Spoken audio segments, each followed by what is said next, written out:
to me, it also takes the community to help host a book launch. So obviously the community has turned out wonderfully here, and I couldn't be more pleased and honored that you came.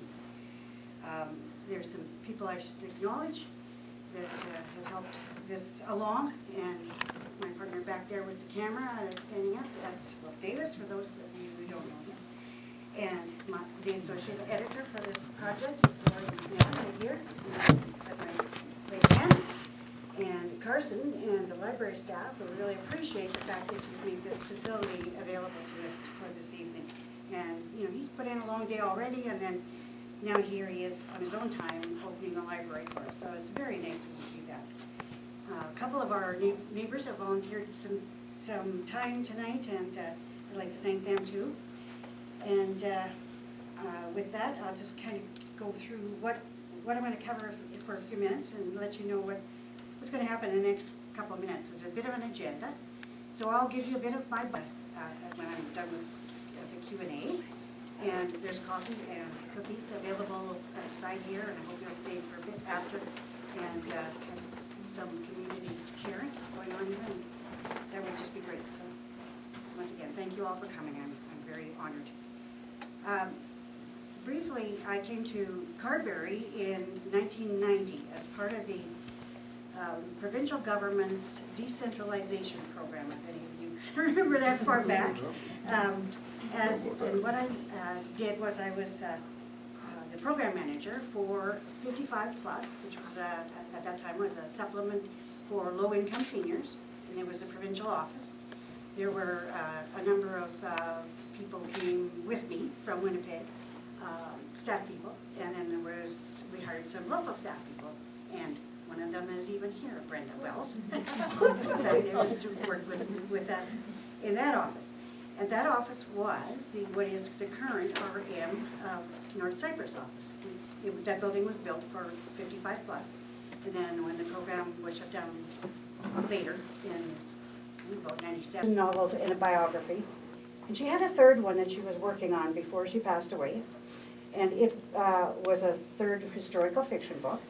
And she had asked me at that time if I would take her hand typewritten manuscript and retype it into digital format, because the big publishers like Ryerson Press, she was old school. She typed it on a manual typewriter and didn't have the internet, and she didn't have all those things that we have now available to us to make things easier for us. So she gave it to me, and I kind of put it on the back shelf, and I kind of said, oh gee, I'm really busy, I've got this full-time job, and I'm showing horses, and I'm doing all this other stuff. And then she passed away, and I felt really very much like I had let her down, because I hadn't got it done for her, and they wouldn't take it otherwise. So I kind of brooded over that for a while, and I felt guilty, and then one day it dawned on me, well, you know, I don't really have to, or there's no reason why I can't do it now, even if she's passed. And in this day of self-publishing books, it's not impossible to do. So I started retyping it as she had asked, and kind of tinkered with it here and there. And it was a rough draft. It wasn't completed. And there were a few things I thought we should change, and I did. And I believe that if she saw it today, she would be pleased with our mother-daughter iteration, because she and I collaborated on some of her other earlier books as well. I was a lot younger then, and I wasn't probably quite as appreciative of how much work it was when I was doing some of my constructive criticism. She took it well, but it wasn't. Anyway, I did it all by herself. So as I said, about 4 years ago, I started this project. And I was working just on the one book that she had asked me to work on. But she had these other two books, and the biography as well. And I thought, well, you know, they still are available to buy as used books on the internet, but they're not digital, because they weren't in those days. I thought, well, why don't I just do them all? What was I thinking? I don't know. But anyway, now we've tackled all three of the historical fiction books, And two of them are, well, the top one. The Amulet is the book that's out now, that we're launching tonight. Poundmaker and Blackfoot Crossing were her other two historical fiction books, and we're just about at the stage where we will be ready to re-release them. I'll let Lori talk more about that in a few minutes. So now, of course, I'm trying to juggle 3 different books all at the same time, and started to realize this was a bit beyond my capability to do by myself. I was overwhelmed by this new scope. And I looked around and decided, I think I need a little help here, but I needed specialized help. So I approached Jamie McGregor, who was who's back there. Jamie, this is what I mean about a community effort here. And Jamie was working at the Southwest, I have to get this right, Southwest Employment Office, is that right? She says yes, but I think anyway, on Main Street, and she put me in touch with Lori, and we hadn't met. And when I found out that Lori was available, I asked Lori to send her CV or her resume to me, and when I started reading her resume, I almost fell off the couch because it was perfect. We're talking here for an author to be able to find someone who has their master's degree in literature. Well, what more could you ask for? And she lives so close by, and she's such a good friend now. So I was incredibly lucky to find her because we've been colleagues for a year now, and it's just been a great partnership. You may have even seen us working on our project over at Links on Main. Occasionally we get together over there and have coffee and have 2 laptops out and we're busy working away there and catching up with each other. So that's part of this community effort here. There's touchstones everywhere in the community, so it's just so wonderful. And Lori has very good computer skills as well, which was another thing I desperately needed. And she's a kind of a social media network guru, which I'm not. And so that, when I say I saw this resume, I thought, oh my goodness, this can't be, I must be dreaming. So I'm going to turn this over to you for a few minutes, to Lori, pardon me, for a few minutes, and she's going to talk to you about some of the editing challenges that we went through and kind of fill you in, and then I'll get back to a book reading and try to keep it short because I know time's precious, and I won't read the whole book, just about half. And then we'll invite you to stay for coffee and tea and cookies and a visit with each other. We'll have the door prize draw and book signing if any of you want to buy a book or want us to sign a book for you, we'd love to. So with that, Lori, would you like to take over there and then I'll come back.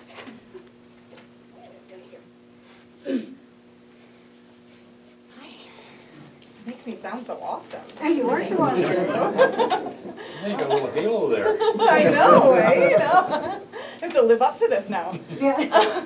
Okay, so Marni told you who I am. I'm an editor. I'm the editor. I edited all 3 of these books.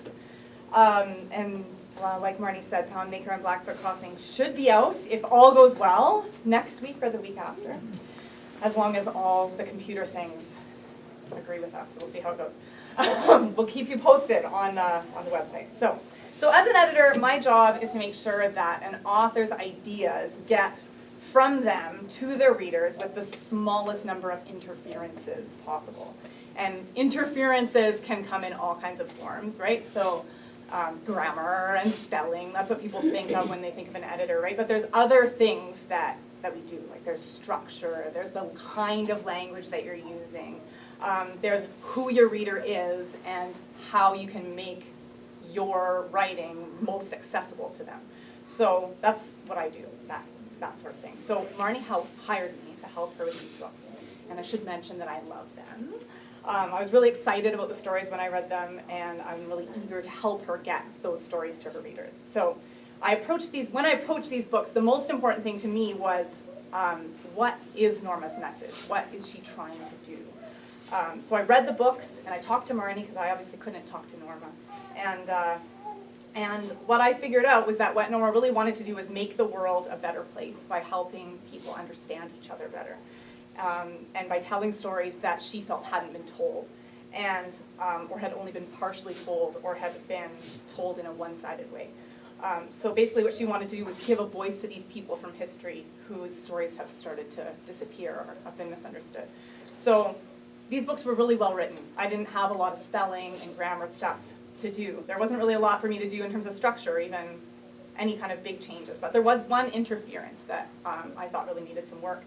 So you'll notice as you read this book that as you're going through in the dialogue, characters will call Indigenous people Indians, they'll call Métis people half-breeds, and we've left that dialogue as it is because that's historically accurate. That's how people talked to each other in 1885. But as I was editing, I found that not just the characters were using that language, the author was as well. And so that, when I was editing, I thought, this is something that we need to change. Because when you remember, this book was written in the 1980s. And from 1885 until 1980, language didn't change very much in terms of those kinds of things. So the biggest thing I did was I went looking for that problematic language, and we changed it so that we could really support what Norm was trying to do, which was, as an author, which was to make people understand each other more, and to make sure that the language she was writing wasn't undermining what she was trying to do. So, as an aside, this is just me, I think that some people think that worrying about these kind of little politically correct language things, that it doesn't matter, it's a lot of fuss about nothing. But I work with language all the time, and I can tell you that the language we use to talk about things matters. That it really reflects the way that we feel about things and the way that we understand things. And if we look at the language we're using really objectively and try to keep our feelings out of it, I think we can see that we still have work to do, that there's still bias in our society, and that we need to do more than what we've done. And there's a lot that needs to be done, and it's big, and it's scary, and it feels impossible. But for me, what I can do is I can look at the language that I'm using, and I can change it. And that's manageable, and that's doable, and that's something that I can do. So that's what, I feel like it's the least I can do in this situation. So that's my aside. Thanks for listening. So the other thing that Norma wanted to do as an author was to tell a great story, and she does do that. And the wonderful thing about historical fiction, which this book is a historical fiction, is that it does both things. It helps you, it tells a great story, and it opens a window into history, and it helps you see how we got to where we are now. So it's a really excellent way of making history accessible and to make it feel really understandable in a way that history books don't do. So but these are just stories, right? Like it's just a beginning. So it might help you learn, it might help people understand a little better, but it's just a beginning. And so I feel like what Norma would want is not for you to just read the story, take a peek at history, and then stop there. So what we've done is we've started this community online. So we've got our website, we're going to have a blog, and in that blog, what we want to do is we want to be that a starting place where you can find more. So we're going to have a weekly blog that's going to explore some of the history that we're talking about in these books. Who are these people that this book is about? Where are these places? We're going to talk about Canadian authors. And so we want this to be really a place where you can find more Indigenous voices, because there's so many wonderful Indigenous authors who are writing books right now. There are lots of Canadian authors who are writing books right now. And we want to talk about what's happening in Canada, what changes are happening, what changes are not happening, bring just sort of a place where people can come together and kind of just have a little bit of insight into what's going on in their community. So if this is something that you think you might be interested in, there's all kinds of things you can do. So the first thing is buy the book, read the book, share the book with your friends, tell people about it, because it's a story and it's a great story. But it is a great starting place for understanding kind of where we are in our society now and where a lot of those things come from.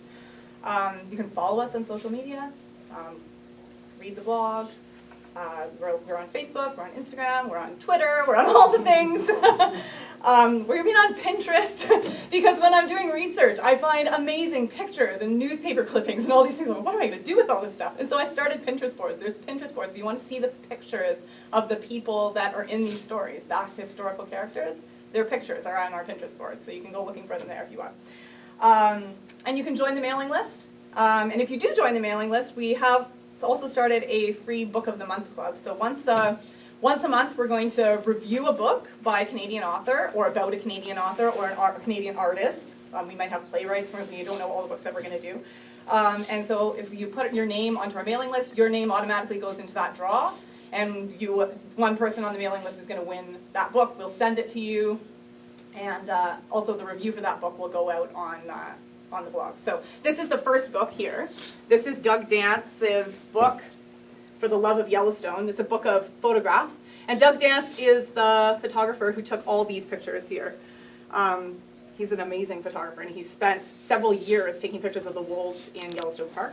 And most of his pictures are in here. And there's a story of one wolf in particular that he followed for years and took pictures of, and that story is in this book. So it's quite an interesting read. I don't know if I can get this to stand up again now that I've moved it. Okay, there we go.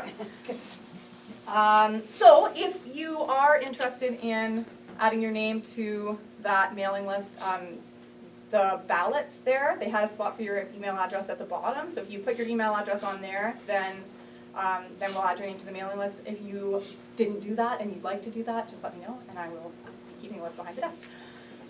So before Marni does her reading, I just had a couple of reviews, because we've had some really great reviews already, so I wanted to share them with you.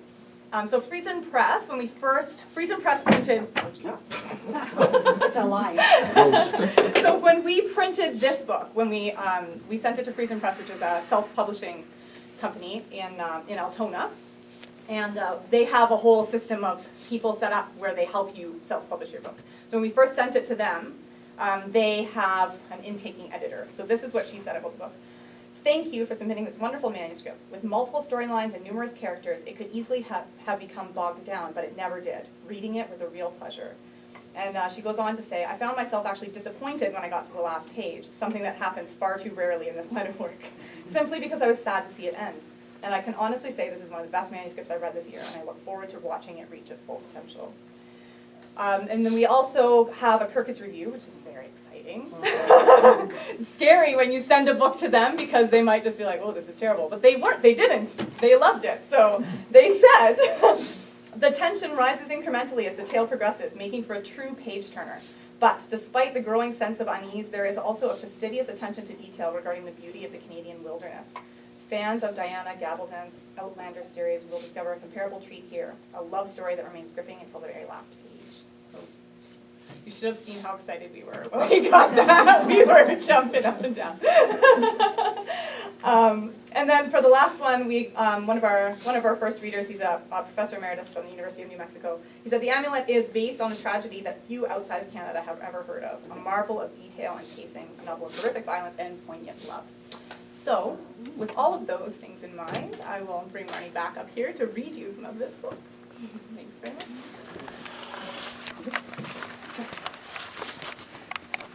Thank you, Laura. It's been quite a journey to get this far, and as I said earlier, I couldn't have done it alone. I tried, and I was failing at it, so I finally realized that it was time to do something a little more energetic. One of the things that my mother would have liked very much was that we're going to promote other Canadian authors, because there's plenty of room in the industry to be promoting other Canadian authors. And so the first book that we chose was naturally Doug Dance's book, because he's been a collaborator on the covers, and his books are beautiful. He has about 4 or 5 of them. And as we picked one and decided to offer it as a part of the Book of the Month Club idea. And I invite I would like to be able to share other Canadian authors' books on our website and introduce them to our readers, and hopefully they will find them interesting as well. And I see, if I'm not mistaken, we have another historical fiction author in our midst, Sherry Dector Hurst. Thank you for coming, it's really nice to see you. And Sherry's also, you also write Canadian historical. Well, actually, Books? my books are set in Philadelphia. Oh. But it's historical fiction about Prohibition, and when I saw on Facebook, good marketing, that you were going to be here, I thought I should come out and support another local author, you know. Well, thank you There's so not much. that many of us. No, and because there's not that many of us, I think it would be wise for us to band together and help support Absolutely. each other's books. So, Yeah. so I think it's a good way for our readers to get to know what wonderful Canadian authors there are out there as well. So we have lined up a book for next 3 or 4 months out that we're going to offer. Cost you nothing, you just have to sign up and sign up one time. You don't have to sign up every month. You just sign up the one time and you're automatically in every subsequent draw. So we sure encourage you to do that because the second or third book that's on our list, it happens to be a book called Woman in Scarlet. And Graham Summers' niece is the author of that book, and she was one of the first, she was in the first troop of women who went through the RCMP depot in 1974. And she's written about her experiences, it's a memoir, and her experiences of working with the RCMP back in the day before they ever had a lot of their male biases worked out, shall we say. So it's pretty interesting to read her, and she served in RCMP communities such as Thompson and Churchill, and so the stories are pretty darn interesting, I can tell you. Curl your hair. But anyway, so that's what we thought we would do, and the authors that we've approached have thought it was a great idea, and they like to have their books promoted too. So I think it's going to be a win-win for everyone, and the door's open. So anyway, as I said, I didn't want to keep everybody here too long, so I'll get on with the book reading. I'll just give you a quick rundown of the book. First of all, and there are pamphlets or brochures at the back where you signed in for your with the guest book. I'd like you to take one home because it describes each book and the storyline in each book, and it tells you about how to enter the Book of the Month draw and so forth. So please feel free to take those. There's also some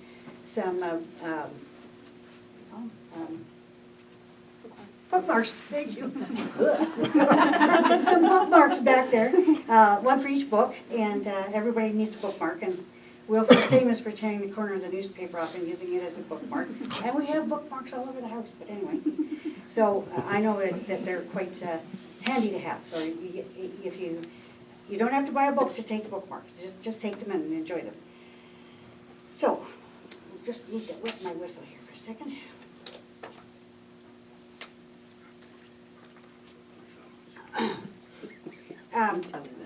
So this book takes place in 1884 on the Canadian prairies. It describes events, historical events that led up to the Northwest Rebellion of 1885. And most people in Manitoba will be familiar with the Riel Rebellion. Well, it's not the same rebellion. That one was earlier, about 13 years earlier, I believe. And it was mostly involved, that previous one with Louis Riel was mostly in the Manitoba, Winnipeg area. It was a Métis-inspired rebellion, and then Louis Riel himself was arrested, and then he found his way down to the States and disappeared for a while.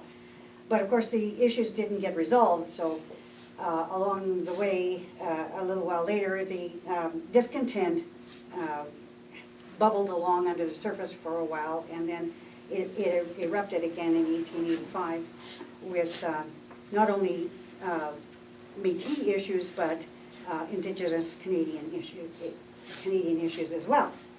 So this, in this particular story, these are true events that took place. There's quite a few characters in the book that are historical characters. There's a few fictitious characters. And in the other two books, there are some of the same historical characters are in the other two books as well. So you don't need to read them in any particular order. They'll all make sense no matter what order you read them in. Is that right? Because they're standalone stories. It's not a series. So in this book, it's 1884 on the Canadian prairies. Catherine has married Ian McNabb, a veteran trader more than twice her age, and left her home in eastern Ontario to live in the small town of Pounding Lake. As Catherine tries to navigate small town relationships with her fellow settlers, the Plains and Woods Crees, local Métis landowners, and her unexpectedly complicated new marriage, she discovers that all is not as peaceful as it seems. Ian, her husband, insists that everything is fine, but Catherine can see that the Cree people are starving and frustrated. Torn between loyalty to her husband, compassion for the Cree people, terror over what might happen, and an unexpected new love, will Catherine's world, buffeted by the winds of change, fall apart? Well, you have to read the book to find out. And so I'll give you a little bit of an introduction from chapter 1.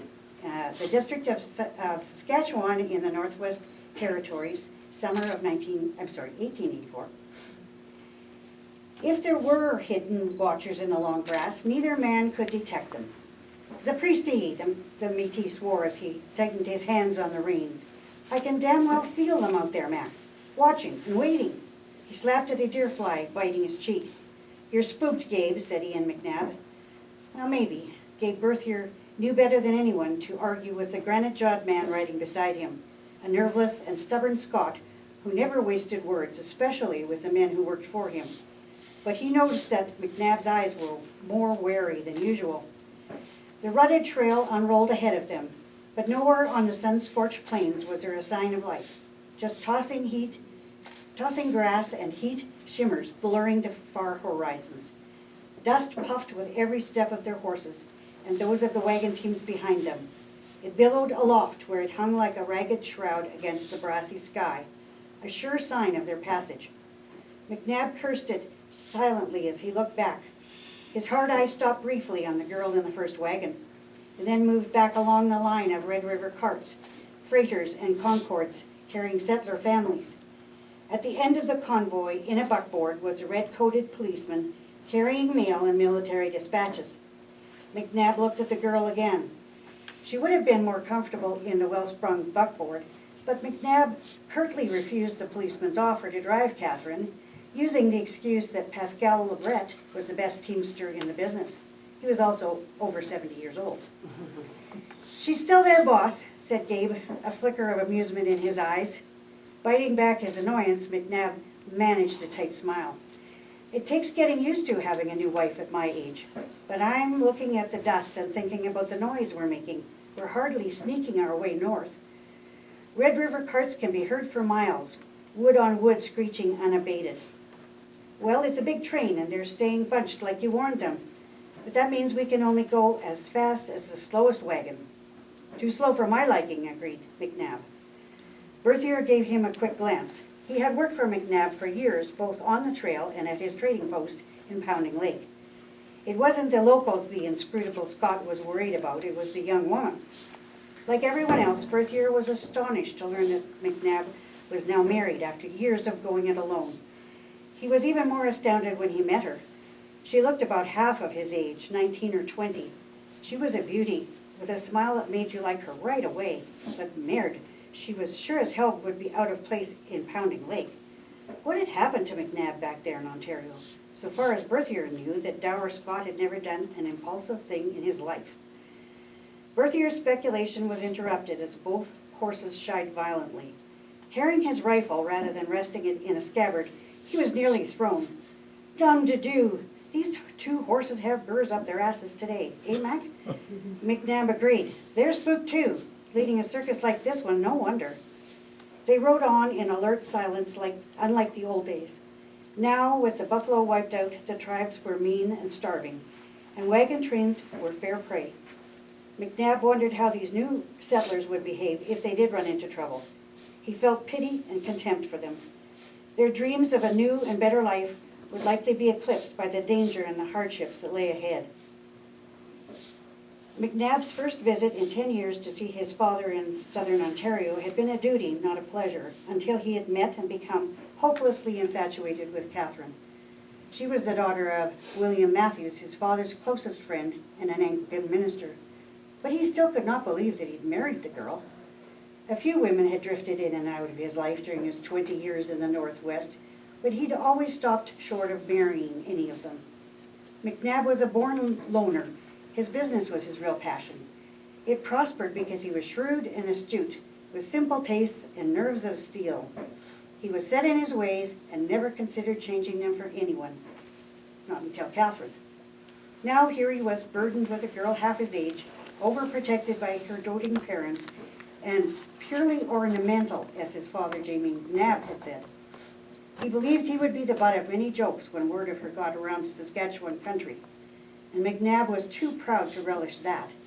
He supposed he loved her, but she was an utter disappointment in bed. As it was, only Berthier ventured to congratulate him on his marriage when they arrived at the Swift Current railway terminal. McNabb was pleased to be riding Dundee again. The stout buckskin with his glossy black mane and tail had always served him well. Despite his uneasy thoughts, the heat, flies, choking dust did not disturb him. He was used to them, but he was wondering how they were affecting Catherine. With her fair hair, delicate beauty, and stylish clothes, she looked lost and vulnerable, jouncing along beside old Pascal in the rough freighting wagon, and lonely. The only other settler women in the train were leery of her and stopped talking whenever she approached them. The Métis teamsters were shy and formal with her. She was going to need to do better than that in Pounding Lake. There were no other white women in the remote settlement. But old Pascal was enjoying her company. He was a cocksure little man with a wide, gap-toothed smile in his leathery face. Like other Métis, he wore a battered felt hat, a faded flannel shirt, a rainbow-hued sash, tied twice around his waist, and beaded moccasins. He cracked his bullwhip expertly and with flair, snapping flies from the sweating hides of the oxen, while rarely stinging any of the plodding animals. "It's one of my good tricks, that one," he bragged to Catherine. He jerked his thumb back at the other wagons. "None of them can do anything like that. All they do is hang on, cuss loud, and follow me. That's why the boss keeps me at the head of the line. I know bulls, when to push them and when to go easy." She smiled at him, as he was hoping she would. "It's amazing the way you snap those flies, Mr. Lebret." He chortled, "I'm full of tricks, and don't you go saying Mister to me. I'm old Pascal, see? And if I forget that, I might whip up this team here and run off with such a pretty girl as you." Catherine replied, "Well, I couldn't risk that, so old Pascal it is. But I think it should be old Flirt instead." "That's true," he said. "A lot of kids in this territory look just like me." She seemed to enjoy his nonsense. He was originally dismayed when he was told that this fancy-looking city girl would be riding with him, expecting all kinds of complaints and demands. But she spoke not a word of protest, even though she sometimes got down to walk alongside the wagons. Once he saw her tenderly rubbing her backside. "I'll bet there's one thing the boss didn't tell you when he came courting." "There were a lot of things he didn't tell me," she said, looking away. Pascal went on quickly. "He plays the bagpipes, Mrs. Mack, and what a terrible howling noise it is, too." "He does?" She laughed. "Well, I do like them." "Oh, more's the pity then. You won't be putting a stop to it, it looks like. Now me, I play the fiddle. Real music, that is." "Oh, yes," she said. She agreed. "I love to hear good fiddlers. Do you have your fiddle along?" "Sure," he answered. Where I go, it goes. I'll play for you tonight after supper." Despite his first impressions, the girl was beginning to win him over. He noticed she did not burn ugly red under the sun like a lot of whites. She tanned instead. Her fair hair was bleaching out, as she often went without a hat. The athletic way she moved made him suspect that she could run like a rabbit. And those eyes of hers, almost purple they were, could take a man's breath away. She was too fine-boned and delicate-looking to suit his taste, but she curved in all the right places. He did not find her stuck up like the settlers thought she was. She was just... He tried to think of a word. Reserved, that was it. Then old Pascal, who shouldn't think about such things but always did, wondered if she was reserved like that when alone with McNabb in his tent at night. He thought she might be. Gabe Berthier noticed it too, once remarking, "Those two are sure polite with each other for newlyweds." Sometimes she was quiet. She would sit with her hands clasped tightly, looking ahead at her husband. There was an odd look in her eyes, questioning, and he thought bewildered, but mostly she was good company. With her in the wagon, the tedious miles passed without notice. She was a good listener, eager to hear all he could tell her about her new home. And so he flicked flies, grinned smugly at the other drivers, told her his best whoppers, and tried to tone down the cuss words. Catherine would not have minded them because she knew a few herself and was not above using them when provoked. And that's where, well, that's probably enough. And I drive, so. Anyway, that's how the book opens, and those are the main characters, and hopefully you found them intriguing enough to want to read more.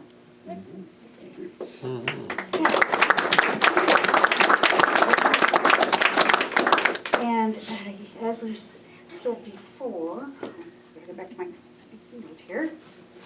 Okay. So we'd like to, again, invite you to stay for coffee and for book signing. Help yourself to the brochures and bookmarks. And if you get in a bind for a last-minute Christmas gift, you can always give me a shout, because we'll probably have a few on hand at home. We could let you have if you need them there. The book price for this meeting only, for the launch, is a special price. They're $20 for a soft cover and $30 for a hardcover, and that includes GST. These prices will be higher this coming weekend. We're going to have I'm going to have a booth at the Brandon Big One Crafts and Arts Sale, and the prices will be a little higher on the weekend. But we wanted to let our community have first shot at them at the best price we can offer. So, thank you again, all of you, for coming out. It was overwhelming to see such response, and it's been a pleasure to be part of this community since 1990, and it just keeps getting better every year. So, thank you. The temperature and the coffees maybe, we're in the third coffee maker trying to make it. Oh, yeah, we had yeah, Is it at least hot water? Yeah, there is a selection of herbal teas. We did have a 30-cup percolator, and we had it got started before everybody got here, but it exploded. Literally, there was smoke.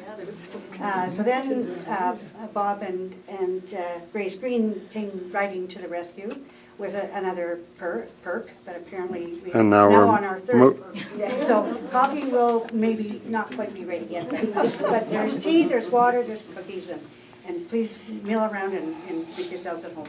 And by all means, have a look around this wonderful library, because this is just such a great place. And Carson has done such a great job of reaching out to people to make sure that they're aware of the resource that we have here in this community. And I guess myself included, I wasn't as aware of it as I should be. So, yeah. I'm going to sleep. I can always count on Ron to be a distraction. No, I guess questions and answers. Did anybody have any questions? Oh, sure. How long did it make to make this book? Well, that's a good question.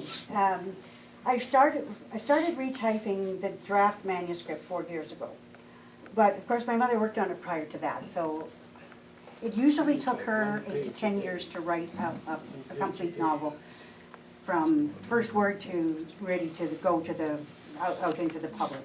So, but that was old school. Nowadays you can do it much faster, and the reason